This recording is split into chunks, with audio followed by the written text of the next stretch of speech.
ఈ చిన్న పిల్లలకి ఈ రెసిపీ అనేది చాలా మంచిదండి. వెయిట్ గెయిన్ అవుతారు అండ్ దీనిలో ఐరన్ ఉంటుంది అండ్ ప్రోటీన్ కూడా ఉంటుందండి. ఒకసారి నేను ఎలా చేయాలో చూపిస్తాను. కొంచెం నెయ్యి వేసుకోవాలండి. మీకు దగ్గర నూనె ఉంటే నూనె, లేకపోతే నెయ్యి వేసుకోండి. కొంచెం జీలకర్ర వేసుకున్నానండి నేను అక్కడ. జీలకర్ర వేసుకొని ఆనియన్స్ చాప్ చేసుకొని పక్కన పెట్టుకున్నానండి. చాప్ చేసిన ఆనియన్స్ వేసుకున్నాను.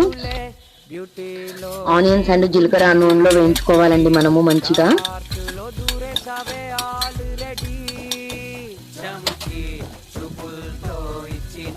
అలాగే మనం ఇక్కడ చికెన్ ని చిన్న చిన్న పీసెస్ గా కట్ చేసుకున్నానండి నేను ఇక్కడ. అలా కట్ చేసుకుని వేసుకోవాలండి దాంట్లో.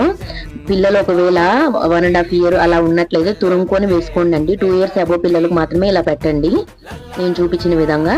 బిఫోర్ పిల్లలకి ఒక చికెన్ దగ్గర మాత్రమే చేంజెస్ ఉంటాయండి. తురిమి వేయండి. 1 year అబో పిల్లలకి మాత్రమే పెట్టండి.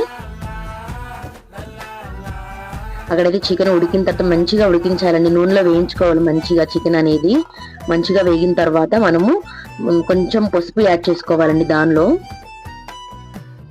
కలిపేసుకుంటున్నానండి. అది అడుగంటుతుంది. మనం తక్కువ తీసుకుంటాం కదా పిల్లలకి వాడేది, దానిలో ఎక్కువ ఆయిల్ వేయం కాబట్టి నేను ఇక్కడ కొంచెం పసుపు వేసుకుంటున్నాను. అలాగే కొంచెం అండి, చాలా చాలా కొంచెం అల్లం వెల్లుల్లి పేస్ట్ వేసుకుంటున్నాను. నేను కరివేపాకు కూడా వేసుకున్నానండి. మీకు అది ఆప్షనల్ మాత్రమే, అందుకే చెప్పలేదు నేను 1 టమాటో నేను ఇక్కడ చాప్ చేసుకొని పెట్టుకున్నానండి. 1 టమాటో యాడ్ చేస్తున్నాను. టమాటో అనేది మంచిగా కుక్ అయ్యేంత వరకు ఉంచాలండి.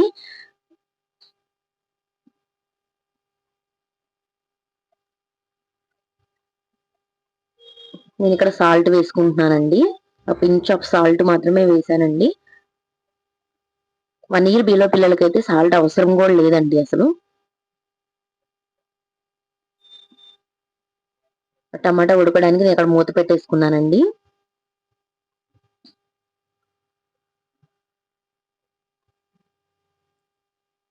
మనకైతే ఇక్కడ టమాటో మెత్తగా ఉడికిపోయిందండి. మనం ఏదైతే 1/2 hour పక్కన నానబెట్టుకున్నామో, నేను ముందుగానే అండి రైస్ అండ్ మసూర్ దాల్ నానబెట్టుకున్నాను. మసూర్ దాల్ పిల్లలకి చాలా మంచిదండి. మీరు మసూర్ దాల్ తప్పకుండా పిల్లలకి వాడండి. నేను 1/2 hour ముందుగానే నానబెట్టేసుకున్నాను. మసూర్ దాల్ అండ్ రైస్ నానబెట్టుకుంది యాడ్ చేసుకుంటున్నాను దానిలో.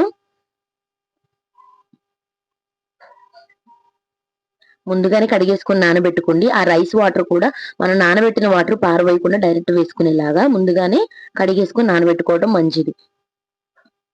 మొత్తం కలిపెట్టుకొని నేను కుక్కర్ పెట్టుకుంటున్నానండి. 2 whistles వచ్చేలాగా మాత్రమే ఉంచాలండి.